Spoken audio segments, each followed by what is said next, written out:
நேத்து நேத்து பேசும்போது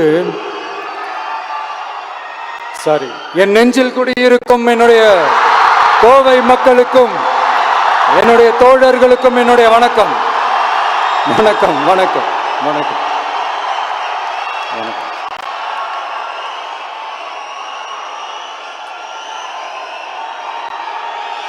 நேத்து பேசும்போது இந்த மீட் வெறும் ஓட்டுக்காக மட்டுமே நடக்கப்படுற ஒரு மீட் இல்லைன்னு நான் சொன்னேன். ஏன்னா நம்மளுடைய டிவிக்கே வெறும் அரசியல் ஆதாயத்துக்காக தொடங்கப்பட்ட ஒரு கட்சி கிடையாது.